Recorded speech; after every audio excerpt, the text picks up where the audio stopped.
King കോബ്രേനെ കേരളത്തിൽ പിടിക്കുന്ന ഒരു അവിടെയാണ്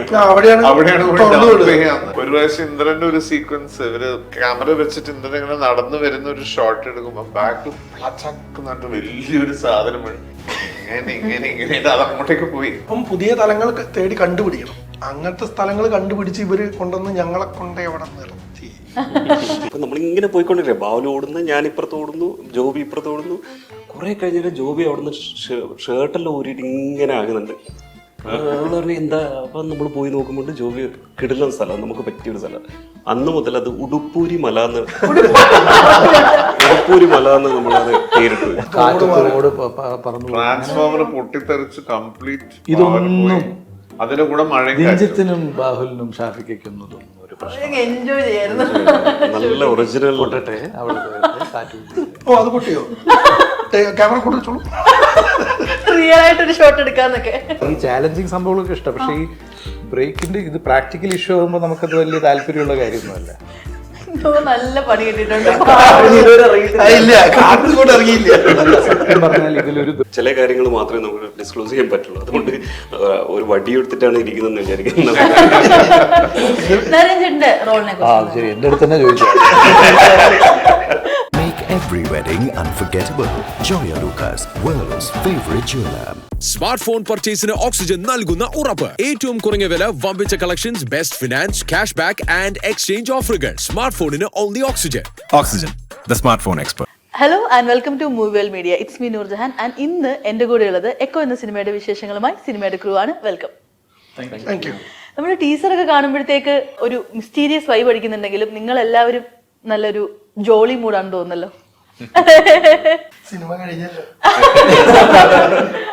ആ ഒരു പ്രഷർ കുക്കറിലായിരുന്നു ഷൂട്ടിംഗ് ടൈമിൽ നിങ്ങൾ എങ്ങനെയായിരുന്നു? നല്ല സാഹസികമായുള്ള എല്ലാ അഡ്വഞ്ചറസും കഴിഞ്ഞ് നമ്മളിപ്പോ റിലാക്സ് ആയിട്ടിരിക്കുകയാണ്. അതെ. എത്ര ലാംഗ്വേജിലുള്ള ആളുകളാ ഈ ടീസർ റിയാക്ട് ചെയ്തേക്കുന്നത് യൂട്യൂബില്? അത് കിഷ്കിന്താഖണ്ഡത്തിന്റെ ഒരു ഇമ്പാക്ട് ആണെന്ന് എനിക്ക് തോന്നുന്നു. അതിന്റെ ആഫ്റ്റർ എഫക്ട്സ് കുറെ പേര്. പിന്നെ ഇതിന്റെ ലുക്കൊക്കെ കുറെ കൂടെ ഡിഫറെന്റ് ആയിട്ടുണ്ടല്ലോ. ഏതെങ്കിലും മൂവി പടത്തിലോ? അല്ല, ഇത് ഇപ്പോ പല പല ലുക്കുകൾ ഇങ്ങനെ വന്നു. ഞാൻ തന്നെ എനിക്കൊരു 3 തവണ ഇന്റർവ്യൂ എടുത്തു. 3 തവണയും 3 ലുക്കായിരുന്നു.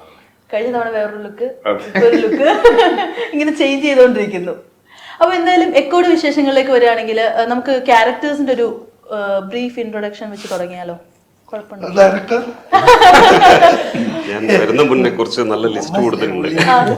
എന്താന്ന് പറഞ്ഞാല് നമുക്ക് കൂടുതൽ ഇതിൽ എക്സ്പ്ലോർ ചെയ്യാൻ പറ്റില്ല. അതുകൊണ്ട് ചില കാര്യങ്ങൾ മാത്രമേ നമുക്ക് ഡിസ്ക്ലോസ് ചെയ്യാൻ പറ്റുള്ളൂ. അതുകൊണ്ട് ഒരു വടി എടുത്തിട്ടാണ് ഇരിക്കുന്നതെന്ന് വിചാരിക്കുന്നത്.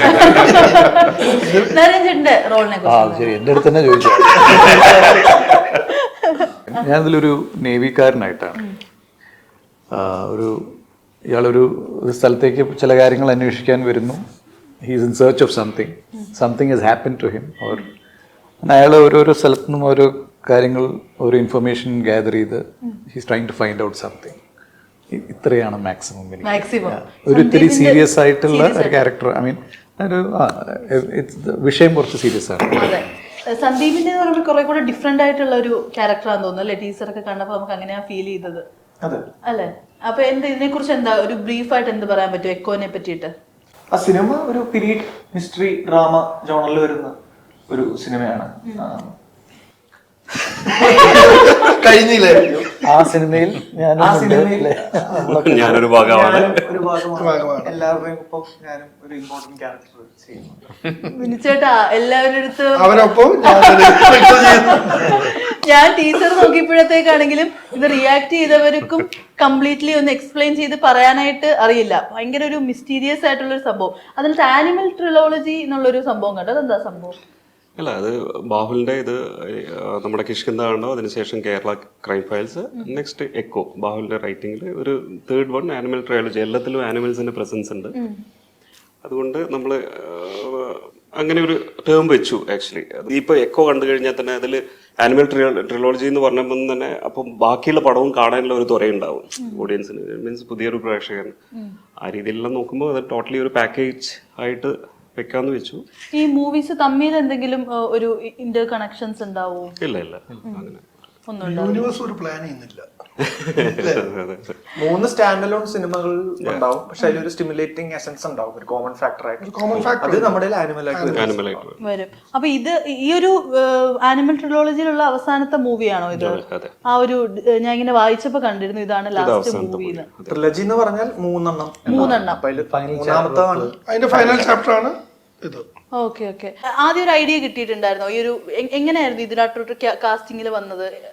ഈ കഥ പറഞ്ഞപ്പോഴത്തേക്ക് എന്തായിരുന്നു ഫസ്റ്റ് ഇൻ ടു മൈൻഡ് വന്നത്? നമ്മള് ഇവരെ സിനിമയിൽ അഭിനയിക്കാൻ അവസരം നോക്കി നടക്കുന്ന ആളായിരുന്നു. കാരണം ഇവരെ കിഷ്കിന്ദകാണ്ഡ നമ്മൾ കണ്ടിട്ടുണ്ട്, ബാഹുലിന്റെ റൈറ്റിങ്ങിനെ കുറിച്ചിട്ട് അറിയാം. അപ്പൊ സോ ലൈക്ക് അങ്ങനെ ഒരു സിനിമയുടെ ഭാഗമാവുക എന്നുള്ളതാണ് ഒരു പരിപാടി. നമ്മളെ ഷാഫി ചമ്മാട് വഴിയാണ് നമ്മളെ വിളിക്കുന്നതും. നമ്മളെ അടുത്ത് ഷാഫി ചേട്ടൻ അതിന്റെ മുന്നേ വർക്ക് ചെയ്തിട്ടുണ്ട്, കഥയാക്കാൻ വരാന്ന് പറഞ്ഞു. അങ്ങനെ കഥയാക്കാൻ ചെന്നു. അങ്ങനെ ഡയറക്ടറെയും ബാഹുലിനെയൊക്കെ മീറ്റ് ചെയ്ത് സംസാരിച്ച്, അപ്പം നമുക്ക് ഇവർ തരുന്ന ഒരു ബ്രീഫ് നമ്മുടെ ക്യാരക്ടറിനെ കുറിച്ചിട്ടും എല്ലാ ഡീറ്റെയിലിംഗ് ഒക്കെ തന്നു. മറ്റു കാര്യങ്ങൾ അത്ര തന്നില്ല. അവര് ടോട്ടൽ സ്ട്രക്ചറും എങ്ങനെയാണ് എന്താണ്. അപ്പൊ ആദ്യം മനസ്സിൽ കൂടെ ഓടിയത് ഇത് ഇവരെങ്ങനെ ഷൂട്ട് ചെയ്യും എന്നായിരുന്നു. കാരണം കുറച്ച് ബുദ്ധിമുട്ടുള്ള ഒരു നറേറ്റീവാണ് അതിനുള്ളത്. ആ മൊത്തം കഥ പോകുന്നത് അങ്ങനെയാണ്. അങ്ങനെ എളുപ്പമുള്ള ഒരു ലൊക്കേഷനും അല്ല. ഇവർ ചൂസ് ചെയ്ത ലൊക്കേഷൻസോ അല്ലെങ്കിൽ ഇവർ കഥ പറയാൻ ഉപയോഗിക്കുന്ന സാധനങ്ങളോ ഇതൊക്കെ നമ്മളൊരു കൃത്യമായിട്ടൊരു പീരീഡ് എന്ന് പറയുമ്പോൾ നമ്മൾ ഒരു കൃത്യം കാലഘട്ടം പറയുന്നില്ല. 70 ആണോ 80 ആണോ 90 ആണോ 90 ഇല്ല. അപ്പൊ നമ്മളൊരു അത് കുറച്ച് പഴയ പ്രസന്റ് അല്ല, കുറച്ച് പഴയ ഒരു കാലം ആണ് പറയുന്നത്. അപ്പം ആ സമയത്ത് നമ്മൾ എങ്ങനെ സംസാരിക്കും അത് ഞങ്ങൾ എന്തായാലും മെയിൻറ്റെയിൻ ചെയ്തേ മതിയാവും. അപ്പം ഇതൊക്കെ ഓടിയെങ്കിലും കൂടുതലും ഞാൻ ഒരു ടെക്നീഷ്യൻ ആയിട്ടാണ് അന്നേരം ഞാൻ ആലോചിച്ചത്, ഞാൻ ഇതെങ്ങനെ ഇവർ ഷൂട്ട് ചെയ്യും, ആ സീൻ എങ്ങനെ ഇവർ കൺസീവ് ചെയ്യും, അത് ഇവരെങ്ങനെ അതിനെ ചെയ്ത് എങ്ങനെയാണ് ഇവർ അതിന് ഷോട്ട് വെക്കാൻ പോകുന്നത് എന്നായിരുന്നു എന്റെ മൈൻഡിൽ ഓടിയത്. അപ്പൊ അത് കാണാൻ ഭയങ്കര ആഗ്രഹം ഉണ്ടായിരുന്നു. അത് കണ്ടു. അവർ വളരെ ബ്രില്യന്റ് ആയിട്ട് അത് എക്സിക്യൂട്ട് ചെയ്തു. ഒരു ആക്ടർ ആണെങ്കിൽ പോലും ടെക്നിക്കൽ സൈഡിലോട്ട് പോകുമ്പോഴത്തേക്ക് എന്തോ സംതിങ് ഡിഫറെന്റ് ഉണ്ടെന്ന് ഡെഫിനറ്റ്ലി. കാരണം വെച്ചാൽ നമുക്ക് അവർ കഥ പറഞ്ഞു തുടങ്ങി അല്ലെങ്കിൽ ആ കഥ മുഴുവൻ വായിച്ചു കഴിഞ്ഞപ്പോൾ നമുക്ക് കിട്ടുന്നത് അങ്ങനെയാണ്. കാരണം അത് അങ്ങനത്തെ ഒരു ടെറൈനാണ്. അതിനെ ചൂസ് ചെയ്യാൻ പറ്റുള്ളൂ, അല്ലെങ്കിൽ അങ്ങനത്തെ ഒരു ടെറൈനിൽ ആ കഥ പറയാൻ പറ്റുള്ളൂ. ഒരു നോർമൽ ഒരു ടെറൈനിൽ കൊണ്ടുപോയി ആ കഥ പറയാൻ പറ്റില്ല. അപ്പൊ അങ്ങനത്തെ ഒരു ടെറൈൻ എന്ന് പറഞ്ഞാൽ നമ്മൾ കണ്ട് പഴകിച്ച ടെറൈനിൽ കൊണ്ടുവെക്കാനും പറ്റത്തില്ല. അപ്പം പുതിയ തലങ്ങൾ തേടി കണ്ടുപിടിക്കണം. അങ്ങനത്തെ സ്ഥലങ്ങൾ കണ്ടുപിടിച്ച് ഇവര് കൊണ്ടുവന്ന് ഞങ്ങളെ കൊണ്ട് എവിടെ നിർത്തി. നമ്മളെ കാഞ്ഞാറ്, ഉളുപ്പുണ്ണി, കുളമാവ് എന്നെല്ലാം പറഞ്ഞ സ്ഥലങ്ങളാണ്. പലവർക്കും അറിയാത്ത സ്ഥലങ്ങൾ, ഇതുവരെയായിട്ട് ആരും കൂടുതൽ എക്സ്പ്ലോർ ചെയ്യാത്ത സ്ഥലങ്ങൾ. ഈ സ്ഥലങ്ങളോ ഈ പേരുകളോ ഉണ്ടോ? നമ്മളൊക്കെ അതല്ല, ഇതിലെ ചില പേരുകൾ പലരും കേട്ടിട്ടുണ്ടാവും. എന്നാൽ കൃത്യമായിട്ട് അവിടെ പോയി നിന്നാലും ആ സ്ഥലം കാണാൻ പറ്റില്ല. അവിടുന്ന് ഞങ്ങൾ ആദ്യം ജീപ്പ് കൊണ്ടുപോകും, പിന്നെ ഞങ്ങൾ നടത്തിക്കും. ഇപ്പൊ ഓരോ മലകൾക്കും നമ്മളേതായിട്ടുള്ള പേരുകളുണ്ട്. ഞങ്ങള് ഓരോരാൾ ആരാ കണ്ടുപിടിക്കുന്നത് അവരുടെ പേര്. എന്റെ പേരുണ്ട് ഒരു മലയ്ക്ക്, അവിടെ നമ്മളെ ക്ലിഫിന്റെ മല.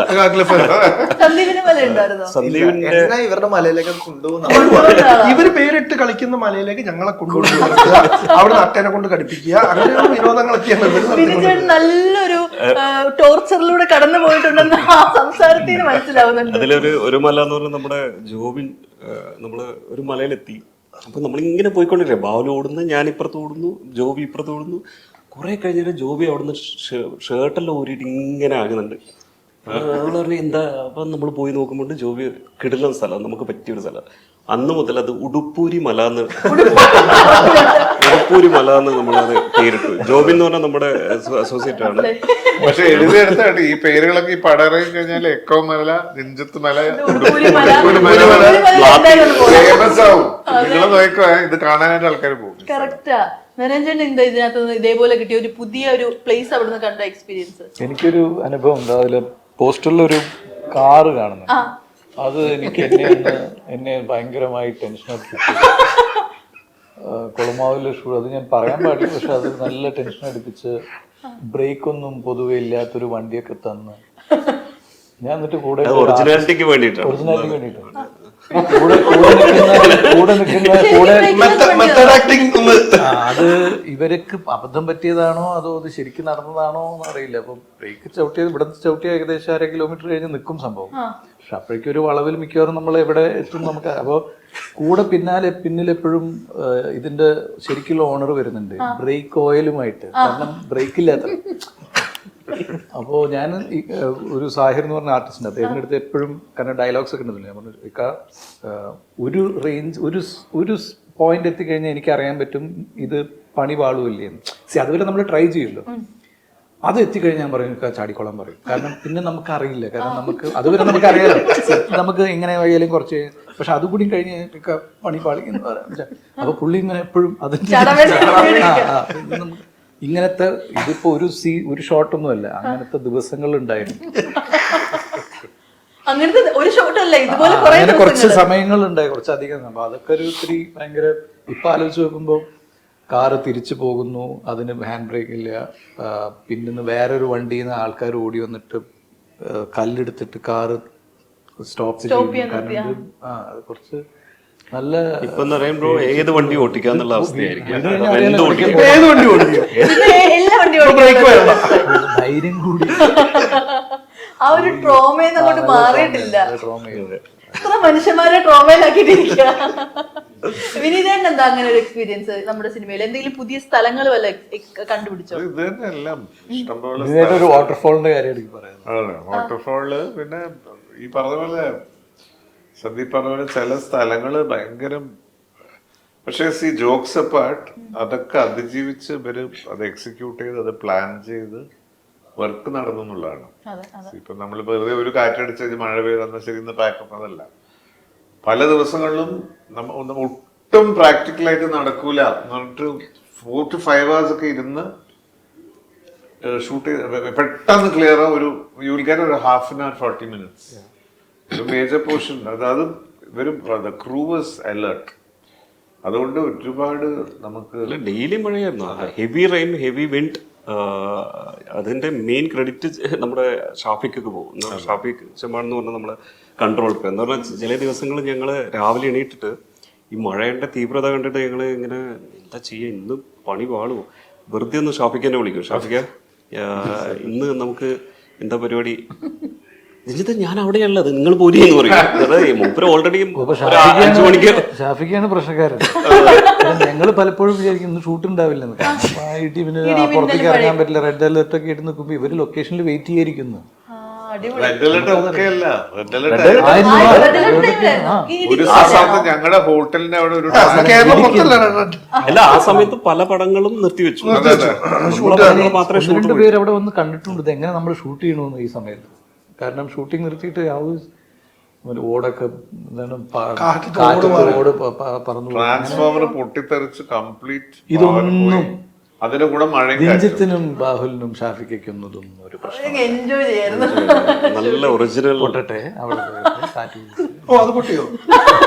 ക്യാമറ കൊടുത്തോളൂ, റിയൽ ആയിട്ടൊരു ഷോട്ട് എടുക്കാന്നൊക്കെ.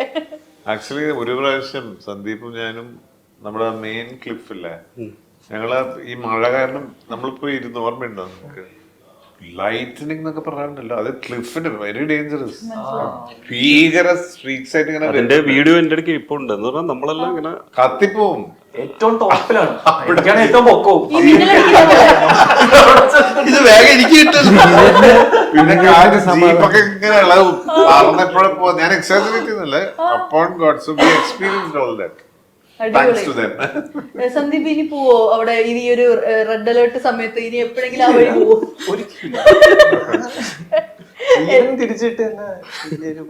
ഇല്ല, സന്ദീപ് പല പ്രാവശ്യം വന്നിട്ട് ഞങ്ങളിങ്ങനെ പറയാം, സന്ദീപ് ഇന്ന് ഇവിടെയാണ് ഷൂട്ട്, ഇതിലൂടെ ഇങ്ങനെ കയറേണ്ടി വരും ചേട്ടാ, ഇതിന്റെ മേലെ കയറാനോ എന്ന് പറഞ്ഞാൽ അത്രക്കും ഡേഞ്ചറസ് സിറ്റുവേഷൻ. ഡേഞ്ചറസ് ഇതാണ് സ്റ്റീവാണ്. അതിന്റെ മേലെ എങ്ങനെയാ ഞാൻ എങ്ങനെയാ ചേട്ടാ കയറും? നിനക്ക് എല്ലാം പ്രൊട്ടക്ട് ചെയ്യുന്ന എല്ലാ സാധനവും നമ്മൾ തന്നിട്ടുണ്ട്. മനഃശക്തി മാത്രം.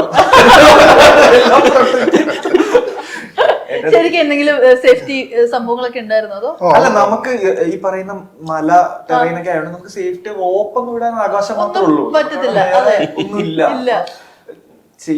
വീഴുമ്പോ നല്ല മയത്തിൽ വീഴാന്ന് മാത്രം ഒരു വിശ്വാസം. എന്നാൽ ആർക്കും ഒന്നും പറ്റിയിട്ടില്ല. ആർക്കൊന്നും പറ്റില്ല. അതെ ഒന്നും പറ്റില്ല എന്ന് മാത്രമല്ല വർക്ക് നടക്കേണ്ട രീതിയിൽ നടന്നു.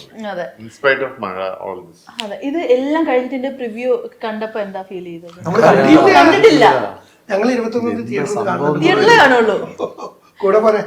അപ്പൊ ശരിക്കും നിങ്ങൾക്ക് ഒരു എന്താണ് എന്റെ ഔട്ട് എന്താണെന്നുള്ളൊരു സത്യമായ പ്രേക്ഷകരെ പോലെ തന്നെ വളരെ ആകാംക്ഷയോടെ എന്തായിരിക്കും ഇത് അറിയാം, അറിയാം ഇത്. പക്ഷെ ഇവരുടെ ഒരു ഈ ക്രാഫ്റ്റിന്റെ ഒരു മാജിക് ഉണ്ടല്ലോ, അതെ അതെ അത് തിയേറ്ററിൽ 100% എല്ലാം കഴിഞ്ഞ് വരുമ്പം, അതായത് ഇത് ഷൂട്ട് ചെയ്ത് കഴിഞ്ഞു, എഡിറ്റ് കഴിഞ്ഞു, ഡബ് ചെയ്ത് കഴിഞ്ഞു, ഗ്രേഡിങ് നടക്കുന്നുണ്ട്, മിക്സിങ് നടക്കുന്നുണ്ട്, കംപ്ലീറ്റ് കഴിഞ്ഞ് വിഷ്ണുവും മുജീബും എല്ലാരും പണിയെടുത്ത് കഴിഞ്ഞിട്ടുള്ള ഒരു ഔട്ടുണ്ട്. അത് കാണാൻ 21-ാം തീയതി ആവണം. നരേൻ ചേട്ടാ, ഇതിനു മുമ്പ് എപ്പോഴെങ്കിലും ഇതുപോലെ ഈ ട്രക്കിംഗ് ഇതൊക്കെ ഇൻട്രസ്റ്റ് ഉള്ള കൂട്ടത്തിലാണോ? ട്രക്കിംഗ് ഒക്കെ താല്പര്യമുള്ളൂ, പക്ഷെ ഇങ്ങനത്തെ ഇതൊന്നും സാധനം എനിക്ക് വലിയ തീരെ താല്പര്യം. ഇത് ട്രക്കിങ്ങിന് പോയതല്ലോ. ഇത് പക്ഷേ ഞാൻ കാര്യം ചെയ്യട്ടെ, നമ്മൾ നോർമലി ഞാൻ സത്യം ശരിക്കും പേടിച്ചിട്ട് ഉള്ള സമയങ്ങളായിരുന്നു. കാരണം അത് നമ്മളെ കയ്യിൽ ഒതുങ്ങുന്നൊക്കെ വിചാരിച്ച് കുറച്ച് കഴിഞ്ഞ് ടേക്കിലൊന്നും ഇവർക്ക് അറിയില്ലല്ലോ നമ്മൾ ഇത് അഭിനയിക്കുകയാണോ, ഇതിന്റെ എന്ത് സംഭവിക്കും ഉള്ളിൽ അറിയില്ലല്ലോ. ശരിക്കും ബിനു ബ്രോ ഭയങ്കര എൻജോയ് ചെയ്തിട്ടുണ്ടോ? മൂപ്പര് ഇങ്ങനത്തെ എല്ലാം പിന്നെ എനിക്ക് ഇതൊക്കെ ഇഷ്ടമാണ്, ഈ ചാലഞ്ചിങ് സംഭവങ്ങളൊക്കെ ഇഷ്ടം. പക്ഷെ ഈ ബ്രേക്കിന്റെ ഇത് പ്രാക്ടിക്കൽ ഇഷ്യൂ ആകുമ്പോൾ നമുക്കത് വലിയ താല്പര്യമുള്ള കാര്യമൊന്നുമല്ല. നല്ല പണി കിട്ടിയിട്ടുണ്ട്. അല്ല, സത്യം പറഞ്ഞാൽ ഇതിലൊരു ദിവസം ഏതോ ഒരു നമ്മുടെ യൂണിറ്റിൽ ഏതോ ഒരു ഇന്നോവയെന്ന് ഏതോ ഒരു കക്ഷി ഇറങ്ങി ലൈറ്റ്മാൻ ഏതോ ഒരു ഇറങ്ങി ഓടി വന്ന് ഒരു കല്ലെടുത്ത് നിർത്തിയത് കൊണ്ടാണ് ഞാനിപ്പോൾ ഇവിടെ ഇരുന്ന് സംസാരിക്കുന്നത്. ഞാനും സാഗരിക്കൊക്കെ ബ്രേക്ക് ഓയിൽ തന്നിട്ടില്ലേ ലാസ്റ്റ് വന്നിട്ട്? ബ്രേക്ക് ഓയിൽ എപ്പോഴും ഉണ്ട്. ഇത് കയ്യിൽ എൻ്റെ കയ്യിലുണ്ട് ബ്രേക്ക് ചെയ്തിട്ട് എവിടെ ബ്രേക്ക് ചെയ്യിക്കാണ് അതല്ലത്. കാരണം അതൊക്കെ ഇപ്പൊ പറയുമ്പോ ഓക്കെ, പക്ഷെ അത് ശരിക്കും അന്ന് പേടിച്ചു. അന്നൊന്നല്ല, 2-3 ദിവസം നല്ലോണം ചിരിക്കുന്നുണ്ടോ? ആ സ്ഥലങ്ങൾ അങ്ങനെ സ്ട്രെയിറ്റ് അല്ലേ. കൊക്കയാണോ? വീണാ പിന്നെ എളുപ്പം മലേന്റെ മേലെ വന്ന് നിന്ന് കഴിഞ്ഞിട്ട് എവിടെയാ ഷൂട്ട് ആരും കാണുന്നില്ലല്ലോ ഇവിടെ, ചേട്ടാ ഇവിടെ ആരും ഇല്ലല്ലോ.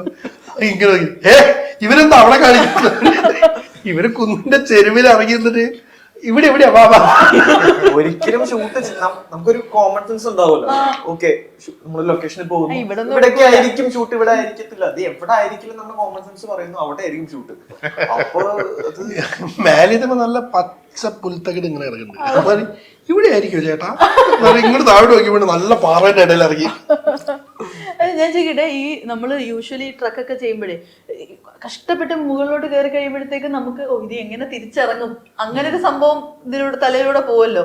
അങ്ങനത്തെ തോട്ട് പ്രോസസ് ഒക്കെ ഉണ്ടായിരുന്നു. പല തോട്ട് പ്രോസസ്സും എന്റെ ഇടയിൽ കൂടെ പോകും. ആദ്യം ഇത് എങ്ങനെയെങ്കിലും ഒന്ന് തീർക്കാന്നുള്ളതായിരിക്കും ഫസ്റ്റ് തോട്ട് പ്രോസസ്. പിന്നെ ജീവനോടെ തിരിച്ചെത്തിക്കൂരെ. ഞങ്ങൾ കുറച്ച് കാട്ട് കയറിയിരുന്നു. കാട്ട് കയറിയപ്പോ പിന്നെ അവിടെ വേറെ എന്റർടൈൻമെന്റ് ആയിരുന്നു. പാമ്പ്. ആക്ച്വലി നമ്മളൊന്നും കൂടുതൽ അറിഞ്ഞിട്ടില്ല. കൊറേ പാമ്പിനെ പിടിച്ച് ആ പാറേന്റെ അവിടെ എല്ലാരും ഇരിക്കുമ്പോ എല്ലാരും ഇങ്ങനെ അവിടെ ഇതൊക്കെ മാറ്റി വെക്കുക. ഞങ്ങളെല്ലാരും പാറേന്റെ മേലെ ഇരിക്കുക. ഞങ്ങളെ ബാക്ക് കൂടെ ഉണ്ടെങ്കിൽ ഇങ്ങനെ പോണവരാണ്. യൂണിറ്റുകാർ അവിടെ നിന്ന് ഇവിടുന്നൊക്കെ ഒരു എത്ര പിടിച്ചിട്ട് അവിടെ ഉണ്ടായിരുന്നേ ചേട്ടാ ശ്രദ്ധിക്കണേ, എങ്ങോട്ട് മൊത്തം ഇങ്ങനെ ശ്രദ്ധിക്കുക. അല്ല, അത് ഈ കാട്ടുകളിൽ ഷൂട്ട് ചെയ്യുമ്പോഴൊരു വലിയൊരു ഇതാണത്.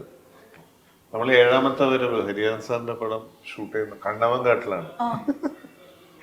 അവിടെ ഓരോ ഇല എടുത്ത് നോക്കിയാലും ഒരു മലബാർ പിറ്റ് പേപ്പർ എന്ന് പറയുന്നത് എക്സ്ട്രീം ചെറിയ സാധനം. മണ്ഡലിയുടെ അല്ലെ, അവന് നാട്ടിലെന്താ പറഞ്ഞ ഓലച്ചൻ തണ്ടെന്ന എന്താണ് പറയുന്നത്.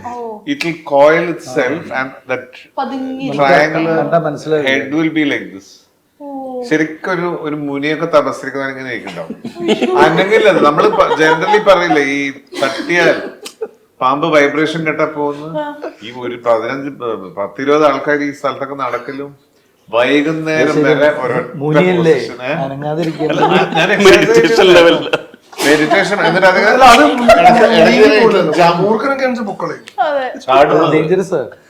വെരി ഡേഞ്ചർ ആൻഡ് ലീത്തൽ, ഭയങ്കര പോയ്സണസ്. അത് ഇങ്ങനെ ഇടയ്ക്കിടയ്ക്ക് ഇങ്ങനെ ചാടും, ഇത്രയുള്ള സാധനം.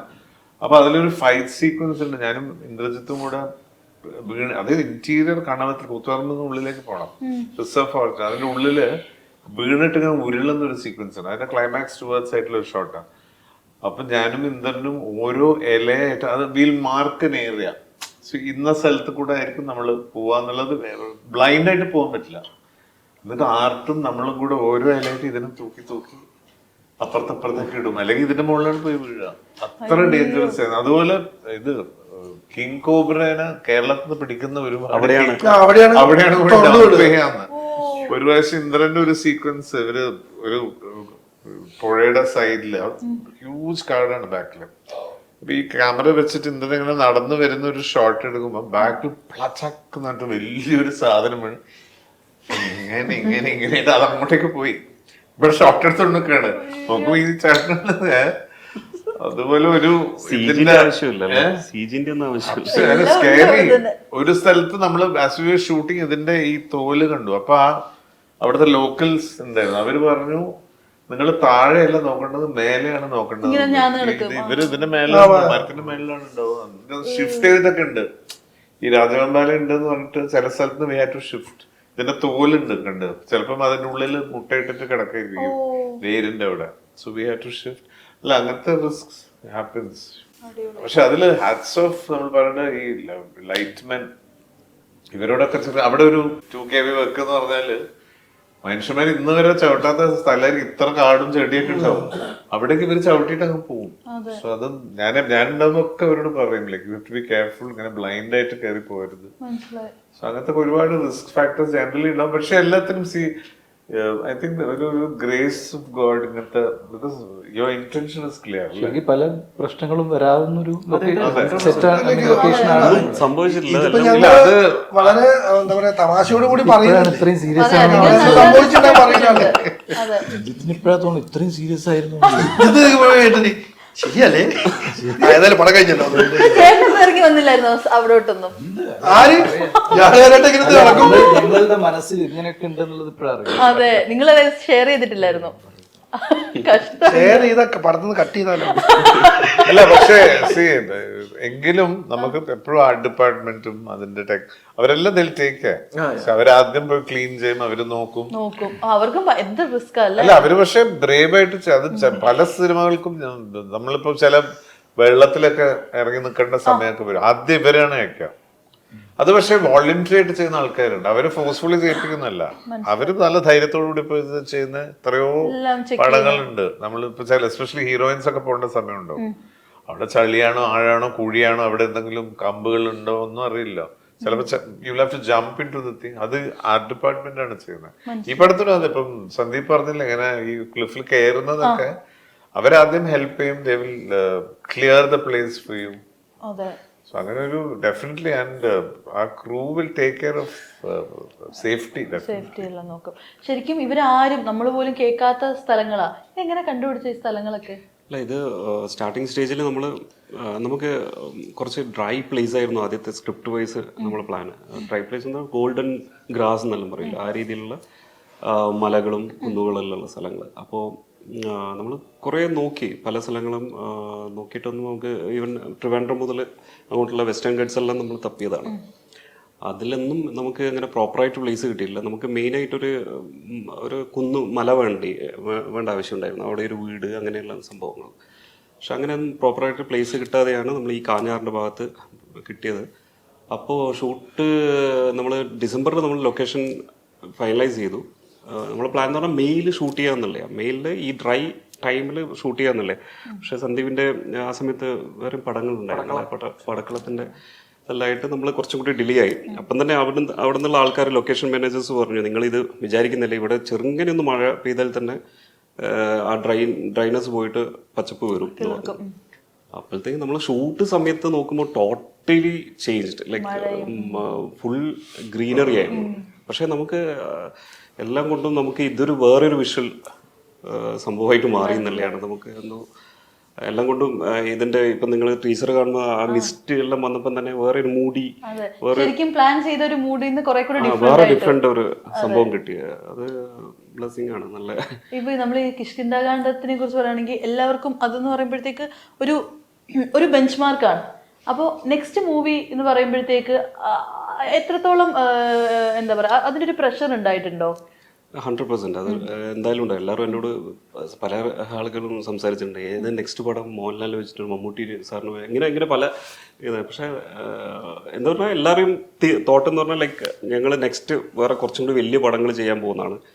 ആ രീതിയിലൊരു ചോദ്യങ്ങളും നമ്മളെ പ്രഷറൈസ് ചെയ്യുന്ന ഒരു, പക്ഷെ അങ്ങനെ കൂടുതൽ അതിൽ ഏറ്റെടുത്തില്ല, മീൻസ് മനസ്സിൽ കൊടുത്തില്ല. ഓക്കെ, നമ്മൾ ചെയ്യുന്നുണ്ടെങ്കിൽ ഒരു നല്ലൊരു കണ്ടന്റ് ആയിട്ടുള്ള സംഭവം ചെയ്യാന്നുള്ള ഒരു പ്ലാനിലായിരുന്നു എപ്പോഴും ഞാനും ബാഹുലും. അങ്ങനെ പെട്ടെന്ന് ഒരു പ്രോജക്റ്റ് ഉണ്ടാക്കുക എന്നുള്ളൊരു തോട്ട് എപ്പോഴും ഉണ്ടായിരുന്നു. അപ്പോൾ ഒരു ചെറിയ പടം ചെയ്യുക, അത് നമ്മൾ നമ്മുടെ കഴിവ് കാണിക്കുക.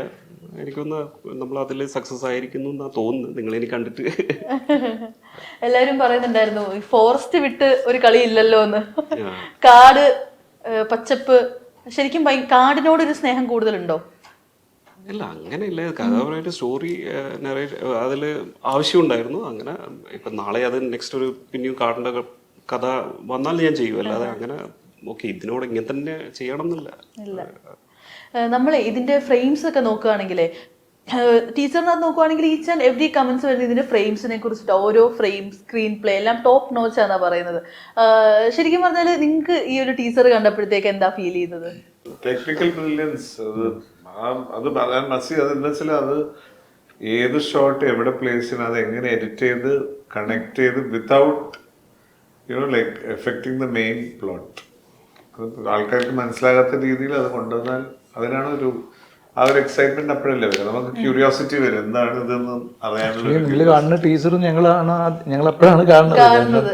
ഞങ്ങളുടെ സീക്വൻസുകളൊക്കെ സെപ്പറേറ്റ് ആയതുകൊണ്ട് ഡബിങ് ചെയ്യുമ്പോൾ നമ്മുടേത് നമ്മൾ കാണുന്നു, പക്ഷെ അവരുടെ സീക്വൻസുകളും ഷോർട്സും നമുക്ക് അറിയില്ലല്ലോ. പക്ഷെ ടീച്ചറിൽ വന്നപ്പോൾ അത് നമ്മൾ നേരിട്ട് കണ്ട സ്ഥലം അതെ ഇങ്ങനെയായിരുന്നു ആ ഒരു ചെട്ടലുണ്ടായിരുന്നു. നേരിട്ട് കാണുമ്പോൾ നമുക്ക് ഇത്ര വ്യാപ്തിയിലല്ലോ നമ്മൾ കാണുന്നത്, നമ്മൾ ഇങ്ങനെയല്ലേ കാണുന്നത്. അതിന് വേറെ തലത്തിലൂടെ കാണിച്ചപ്പോ എന്റെ പൊന്നോ ഇവിടെയായിരുന്നു ഓടിയത്. ഞാൻ എങ്ങനെ ഇവിടെ എത്തി എന്നാലോചിച്ച്. ഇതിന്റെ ഒരു ജോണർ നമ്മൾ ചോദിക്കുകയാണെങ്കിൽ ഒരു ഇന്ന ജോണർ എന്ന് പറയാൻ പറ്റുമോ? Mystery drama. അതെ, ഒരു സൈക്കോളജിക്കൽ ത്രില്ലർ ആ രീതിയിൽ പറയാൻ പറ്റുമോ? ഇല്ല, അങ്ങനെ ഒരു പക്ക മിസ്റ്ററി ഡ്രാമ, പീരിയോഡിക് ഡ്രാമ. അതെ. നരേൻ ചേട്ടാ, ഇപ്പോ നമ്മുടെ DSR ഇറങ്ങിയല്ലോ രാഹുൽ സദാശിവന്റെ. അപ്പോൾ ഇത് പറയുന്ന കൂട്ടത്തിൽ രാഹുൽ സദാശിവൻ മൂവീസ് ഒക്കെ ആകുന്ന കൂട്ടത്തിൽ നമ്മുടെ റെഡ് റെയിൻ മൂവിനെ പറ്റിയിട്ട് എല്ലാവരും പറയുന്നുണ്ട് കാലം തെറ്റി ഇറങ്ങിയ മൂവി അല്ലേ? അങ്ങനെ കുറെ പേര് പറയുന്നുണ്ടായിരുന്നു. ശരിക്കും കാലം തെറ്റി ഇറങ്ങിയ ഒരു മൂവി എന്ന് പറയാൻ പറ്റുമോ? അതൊക്കെ ഇവര് പറയണമെന്ന് കാര്യം മനസ്സിലായി. പക്ഷെ ആ സമയത്ത് ഈ പറഞ്ഞ പോലെ പ്രോബ്ലി ഞങ്ങൾക്കൊരു നല്ലൊരു പ്രൊഡക്ഷൻ ഹൗസും അതിനനുസരിച്ചിട്ട് ഈ പറഞ്ഞ പോലെ that was something very new for the audience. മലയാള സിനിമയിൽ ആദ്യമായിട്ടൊരു ഏലിയനെ കാണിക്കുന്ന ഒരു പടമാണ്. അതൊക്കെ ഈ പറഞ്ഞ പോലെ it was very new for the people. അത് പിന്നെ എപ്പോഴും പ്രൊഡക്ഷൻ ഹൗസ് എപ്പോഴും ഇമ്പോർട്ടൻ്റ് ആണ്. Like when you make an unusual subject, ഒരു മാസ് സബ്ജക്റ്റിന് അതൊരു പ്രശ്നമല്ല. ആ സമയത്ത് probably we had a better team setup ചെയ്യാൻ പ്രൊഡക്ഷൻ സൈഡിൽ നിന്ന്. പ്രോബ്ലി അത് it would have reached a larger audience എന്ന് തോന്നിയിട്ടുണ്ട്. പിന്നെ ആ തീം വാസ് ലിറ്റിൽ ബിറ്റ്, ഇപ്പൊ ഈ പറഞ്ഞ പോലെ ഈ ന്യൂ ജനറേഷൻ ടീമിന്റെ ഇടയിലാണ് അത് വന്നിരുന്നെങ്കിൽ things would have been different. അത് എനിക്ക് രാഹുൽ ആദ്യം വന്ന് കഥ പറഞ്ഞപ്പോൾ തന്നെ ഐ വാസ് ഭയങ്കര എക്സൈറ്റഡ് ആയിരുന്നു. ഇത് എങ്ങനെ ചെയ്യുന്നു എന്ന് അറിയില്ല. ആദ്യമായിട്ടാണ് മലയാളത്തിലൊരു സിംഗ് സൗണ്ട് ആയിരുന്നു. ആൻഡ് രാഹുലിന്റെ ഫ്രണ്ട്സ് ആ പടത്തിൽ ആക്ച്വലി ഫോറിനേഴ്സ് കുറേ പേര് വർക്ക് ചെയ്യുന്നുണ്ടായിരുന്നു. പാലക്കാട് കാട്ടിൻ്റെ ഉള്ളിലായിരുന്നത്. ആൻഡ് ഭയങ്കര വിഷൻ ആയിരുന്നു Rahul. And I was very happy that എനിക്ക് എപ്പോഴും തോന്നിയിരുന്നു രാഹുൽ ഈ ഫിലിം മേക്കർ, ആ പടം കഴിഞ്ഞിട്ട് പടം കമേഴ്ഷ്യലി ഡിഡ്ന്റ് ഡു വെൽ, പക്ഷെ ആ film maker Rahul actually should come up big എന്നുള്ളത് എപ്പോഴും we use to have friendship. I mean we use to keep the friendship. അപ്പോൾ അതെൻ്റെ മനസ്സിൽ എപ്പോഴും ഉണ്ടായിരുന്നു, എപ്പോഴും എന്നെ ഡിസ്റ്റർബ് ചെയ്തിരുന്നു. രാഹുൽ എന്താണത്, വാട്ട് ഈസ് ഹാപ്പനിങ്. പിന്നീട് കുറച്ച് വർഷങ്ങൾക്ക് ശേഷമാണ് ഭൂതകാലം വന്നു, ബ്രഹ്മയുഗം വന്നു. Then I am very happy like. And it was little bit ahead of its time എന്ന് പറയാം. ആ സമയത്ത് ആ ഒരു പ്രോജക്റ്റ് അപ്പോ ചൂസ് ചെയ്യണമെങ്കിൽ മേ ബി ഒരുപാട് പേര് എന്തിനാടാ നീ ഇതൊക്കെ ചെയ്യാൻ പോണത്, ഇതാണല്ലോ സ്ഥിരം ചോദ്യം. നമുക്ക് നല്ലൊരു പ്രോജക്റ്റ് ചെയ്യാ, യൂസ് ചെയ്യ മാൻ വിത്ത് എ വിഷൻ, വളരെ ജെനുവിൻ ഡെഡിക്കേറ്റഡ് ആയിട്ട് ചെയ്യുന്നു. ജസ്റ്റ് ബിക്കോസ് എനിക്കറിയായിരുന്നു ഇത് പ്രൊഡക്ഷൻ്റെ ഇത് വരുന്ന it might not reach an audience, പക്ഷെ അതൊരു കാരണമാവരുത് എന്നുള്ള രീതിയിൽ I wanted to stand with him and മനസ്സിലായി. Be part of it. പിന്നീട് ഇപ്പൊ ഫ്യൂച്ചർ പ്രോജക്ട്സ് ഒക്കെ കണ്ടപ്പോഴത്തേക്ക് very happy for ചേട്ടൻ അറിയായിരുന്നു അല്ലേ ഞാനിത് പലവരടുത്തും പറഞ്ഞിട്ടുണ്ട്. പക്ഷെ ഇത് ഈ നമ്മുടെ ഈ പ്രശ്നത്തെ വെച്ചാൽ പറഞ്ഞിട്ടൊരു കാര്യമില്ലേ, സക്സസ് ചെയ്ത് കാണിക്കുക വേണം. അപ്പൊ ഇപ്പൊ ഓരോരുത്തർ നീ പണ്ടേ പറയാറുണ്ടായിരുന്നു എന്ന് പറഞ്ഞത് പലരും പറയാറുണ്ട്. പക്ഷെ ഈ പറഞ്ഞ പോലെ അത് ഐ എം ഹാപ്പി. വിനീതേട്ടൻ അങ്ങനെ ഒരു അണ്ടർ റേറ്റഡ് മൂവി എന്ന് തോന്നിയിട്ടുള്ള ഏതെങ്കിലും ഒരു സിനിമയുണ്ടോ, അല്ലെങ്കിൽ കുറച്ച് സിനിമകളുണ്ടോ? സോ മെനി ഫിലിംസ്, ബ്രില്യന്റ് ക്രാഫ്റ്റും ഇതൊക്കെ ചെയ്ത് ഇഷ്ടംപോലെ സിനിമ. ഇത് ആലോചിക്കണം, നമുക്ക് ഇഷ്ടപ്പെട്ട ഒരുപാട് അത് ഓടിക്കൊള്ളുന്നില്ല. അതിന്റെ ടെക്നിക്കൽ ബ്രില്യൻസ് ആയിരിക്കാം, ആക്ടേഴ്സ് പെർഫോമൻസ് ആയിരിക്കാം.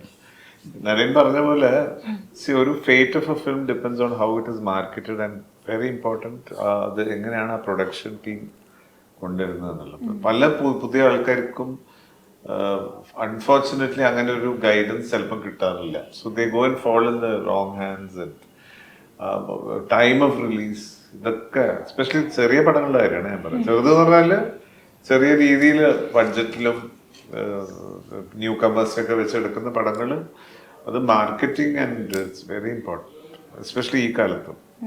അതൊരു സിനിമയുടെ നമ്മള് സിനിമ ഭാഷയിൽ പറഞ്ഞാല് തലയിലെടുത്ത് എന്നൊക്കെ പറഞ്ഞു. ലക്ക് വരുന്നത് അവിടെയാണ്. ലക്ക് ഭയങ്കര ഒരു സംഭവം അല്ലേ മൂവീസില്? സംഭവം എല്ലാത്തിലും അങ്ങനെ തന്നെയല്ലേ, സിനിമയിൽ മാത്രമല്ലോ. ആ സിനിമയിൽ കുറച്ചുകൂടി എവിഡന്റ് ആണെന്ന്. അതെ. സന്ദീപിന്റെ ഇപ്പൊ ഒരു മൂവീസിന്റെ ഒരു ഗ്രാഫ് നോക്കുകയാണെങ്കിൽ അത് ഇങ്ങനെ കയറി പോകുന്ന ഒരു ഗ്രാഫാ. അത് ഓരോ ക്യാരക്ടേഴ്സ് ആണെങ്കിലും ഒന്നുപോലെ അല്ല വേറൊന്ന്, ഒരു നല്ലൊരു ഗ്രാഫാണത്. അപ്പോൾ ഈ എക്കോ പോലത്തെ ഒരു മൂവി, അപ്പോൾ ഒരു കഥ കേൾക്കുമ്പോൾ തന്നെ കുറച്ചുകൂടി നല്ല ശ്രദ്ധിച്ച് അങ്ങനെ ആയിരിക്കും അതിന്റെ ഒരു കഥ നമുക്ക് ഉള്ളിലോട്ട് എടുക്കാൻ പറ്റുള്ളൂ. അപ്പോൾ ഇങ്ങനെ മൂവിയിൽ എങ്ങനെയാണ് മൂവീസ് ചൂസ് ചെയ്യുന്നത്? സ്ക്രീൻ പ്ലേ ആണ് ഒരു ഫസ്റ്റ് സ്റ്റെപ്പ് എന്ന് പറയുന്നത്. നമ്മൾ ആ ഒരു സ്ക്രീൻ പ്ലേ വായിക്കുമ്പോൾ നമുക്ക് കിട്ടുന്ന ഒരു ഹൈ ആണ് ഫസ്റ്റ് സ്റ്റിമുലേറ്റിംഗ് ഫാക്ടർ. അത് കഴിഞ്ഞിട്ടായിരിക്കും മോസ്റ്റ്ലി നമ്മൾ ബാക്കി കാര്യങ്ങൾ ചിന്തിക്കുക. അപ്പം പക്ഷെ ഈക്വലി ഇമ്പോർട്ടൻ്റ് ആണ് ഈ പറയുന്ന ടീമും പ്രൊഡക്ഷൻ ഹൗസും ഇൻഡിവിജ്വലി വർക്ക് ചെയ്യുന്ന എല്ലാ ടെക്നീഷ്യൻസും, ഇപ്പോൾ സൗണ്ട്, ആർട്ട്, എല്ലാത്തിലും. അപ്പോൾ നമുക്ക് ആ ഒരു ഏരിയയിൽ നമ്മളൊരു പ്രൊജക്റ്റിനെ അപ്രോച്ച് ചെയ്യുമ്പോൾ തന്നെ ഈ വക ഏരിയാസ് എല്ലാം ഓൾറെഡി ഒരു പ്രോമിസിങ് ആണെങ്കിൽ you will have A confidence like കൊള്ളാം, നല്ലൊരു പ്രൊജക്റ്റ് ആയിരിക്കും എന്നുള്ളത്. പക്ഷെ എല്ലാത്തിനും മേളിൽ സ്ക്രീൻ പ്ലേ തന്നെയാണ് എൻ്റെ ഒരു എന്ന് പറയുന്നത്. ഇപ്പം പടക്കളം ആ ഒരു സമയത്ത് എന്ന് പറഞ്ഞു കഴിഞ്ഞാൽ പടക്കളം നോക്കുമ്പോഴത്തേക്ക് നമ്മളൊരു സെക്കൻഡ് ഹാഫ് കഴിയുമ്പോഴത്തേക്ക് എല്ലാവരും ഒരു ഞെട്ടിപ്പോകുന്ന പോലെ, അതായത് ഒരാളുടെ ക്യാരക്ടർ അതേപോലെ ഇപ്പൊ ഷർഫുഖാൻ അതേപോലെ എടുക്കുക എന്ന് വെച്ച് കഴിഞ്ഞാൽ നിസ്സാര കാര്യമല്ല. സന്ദീപിൽ നിന്ന് നമുക്ക് എക്സ്പെക്ട് ചെയ്യാനൊരു കാര്യം പെട്ടെന്ന് ഇത് വേറൊരാളായല്ലോ എന്നുള്ളൊരു സംഭവം. അപ്പോൾ എങ്ങനെയായിരുന്നു അത് അങ്ങനെ അങ്ങ് അഡാപ്റ്റ് ചെയ്തെടുത്തത്? അല്ല, പടക്കളത്തിന് ഈ എസൻസ് ഓൾറെഡി മനു പറഞ്ഞിട്ടുണ്ടായിരുന്നു. ഇങ്ങനെ മാറുമ്പോൾ വരേണ്ട എസൻസുകൾ ഞങ്ങൾക്ക് രണ്ടുപേർക്കും ഈക്വലി പറഞ്ഞു തന്നിട്ടുണ്ടായിരുന്നു, ഷറഫിക്കാണെങ്കിലും എനിക്കാണെങ്കിലും. പക്ഷെ ആഫ്റ്റർ ഓൾ ആ സിനിമയുടെ ഒരു എന്താന്ന് വെച്ച് കഴിഞ്ഞാൽ നമുക്ക് ഓൾറെഡി സ്ക്രീൻ പ്ലേയിൽ നമുക്ക് മനസ്സിലാവില്ല പുള്ളി എങ്ങനെയായിരിക്കും പെർഫോം ചെയ്യാൻ പോകണമെന്ന് അറിയത്തില്ല. നമുക്ക് ഓൾറെഡി പ്രിപ്പയർ ആയിട്ട് പോയി കഴിഞ്ഞ് കഴിഞ്ഞാൽ ഷറഫിക്ക ചെയ്യുന്നതും ഞാൻ ചെയ്യുന്നതും ഡിഫറെൻ്റ് ആയിട്ടിരിക്കും. അപ്പം ഫസ്റ്റ് തിങ് എന്ന് പറയുന്നത് എല്ലാവരും അവരവരുടെ ക്യാരക്ടറായിട്ട് നിന്ന് ആദ്യം കുറച്ച് ഷെഡ്യൂൾ അഭിനയിച്ചതിന് ശേഷം ബാക്കി എല്ലാവർക്കും അറിയാം ഏകദേശം, ഓക്കെ ഈ ക്യാരക്ടർ ജിതിൻ ഇങ്ങനെയാണ് അഭിനയിച്ച് വെച്ചിട്ടുള്ളത്, രഞ്ജിത്ത് ഇങ്ങനെയാണ് അഭിനയിച്ച് വെച്ചിട്ടുള്ളത് എന്ന കാര്യങ്ങളൊക്കെ നമുക്ക് കൃത്യമായിട്ട് അറിയാം. അപ്പൊ അത് റെഫറൻസ് ആക്കി നമ്മുടെ രീതിയിൽ ആദ്യം പറഞ്ഞു തന്ന ആ എസൻസും കൂടെ ഉൾപ്പെടുത്തി നമ്മൾ ചെയ്യാന്നുള്ളതാണ്. ആദ്യം ഒരു റെഫറൻസ് പോയിന്റ് വേണം. അപ്പൊ ആ റെഫറൻസ് പോയിന്റ് എല്ലാ ആക്ടേഴ്സും നന്നായിട്ട് ചെയ്ത്, പിന്നെ ഓഫ് സ്ക്രീൻ കെമിസ്ട്രിയും കൂടെ ഭയങ്കര ഇമ്പോർട്ടൻ്റ് ആണ്. ഇവര് നമ്മളോടുള്ള അപ്രോച്ച് നമുക്ക് പറഞ്ഞു തരുന്നത്, ഇല്ലെങ്കിൽ ഞാൻ ഇങ്ങനെ ഒരു സാധനം ഇട്ടിട്ടുണ്ടായിരുന്നു എന്നൊക്കെ ഷറഫിക്കൻ്റെ അടുത്ത് പറയും. ആ ചിരിയൊക്കില്ല, ആ ഒരു വില്ലൻ, അതൊക്കെ ഷറഫിക്കയുടെ ഒറിജിനൽ പുള്ളി കൊണ്ടുവന്ന ഒരു സാധനം. അപ്പൊ അതാണ് ഞാൻ ഇമിറ്റേറ്റ് ചെയ്യാൻ ശ്രമിച്ചിട്ടുള്ളത്. അപ്പൊ ആ ഒരു സപ്പോർട്ട് ഇല്ലാതെ നടക്കില്ല. അപ്പൊ അതേപോലെ തന്നെ എല്ലാ ആക്ടേഴ്സും തമ്മിൽ അങ്ങോട്ടും ഇങ്ങോട്ടും ഒരു ഇതുണ്ട്. ഇപ്പൊ സുരാജേട്ടനാണെങ്കിലും എൻ്റെ അടുത്തൊന്ന് ചോദിക്കും, എടാ ജിതിൻ ഇങ്ങനെയാണോ ഇങ്ങനെയാണോ എന്നൊക്കെ ചോദിക്കും. അപ്പൊ 3 ആക്ടേഴ്സും തമ്മിൽ അങ്ങോട്ടും ഇങ്ങോട്ടുള്ള കമ്മ്യൂണിക്കേഷൻ, അതായത് ഓഫ് സ്ക്രീൻ കമ്മ്യൂണിക്കേഷൻ ആണ് അതിന് ഹെൽപ്പ് ചെയ്തത്. ഒരു ഗിവ് ആൻഡ് ടേക്ക് പോലെ അല്ലേ? വിൻചേട്ടാ, വൈൻഡ് അപ്പ് ചെയ്യുന്നതിന് മുമ്പ് എനിത്തിങ് അബൌട്ട് ടോർപിഡോ? ഹോപ്പ്ഫുള്ളി ഏപ്രിലാണ് ഷൂട്ട് തുടങ്ങാൻ പ്ലാൻ ചെയ്യുന്നത്. So like waiting for Naslen and Fahadh. അതെ, അപ്പം എന്തായാലും എക്കോ ഒരു അടിപൊളി മൂവി ആവട്ടെ. ഞങ്ങൾ വെയിറ്റ് ചെയ്തിരിക്കുകയാണ് ഈ ഓരോ സീൻസും, കാർ സീക്വൻസ് കാണാൻ വേണ്ടിയിട്ട് മെയിൻലി. അപ്പൊ എല്ലാം അടിപൊളിയാവട്ടെ, നമ്മുടെ സിനിമ ഒരു സക്സസ്ഫുൾ മൂവി ആവട്ടെ. All the best. Thank you. Smart phone പർച്ചേസിന് ഓക്സിജൻ നൽകുന്ന ഉറപ്പ്. ഏറ്റവും കുറഞ്ഞ വില, വമ്പിച്ച collections, best finance, cash back and exchange ഓഫറുകൾ. സ്മാർട്ട് ഫോണിന് only Oxygen. Oxygen, the smartphone expert. Make every wedding unforgettable. Joya Lucas, world's favorite jeweler.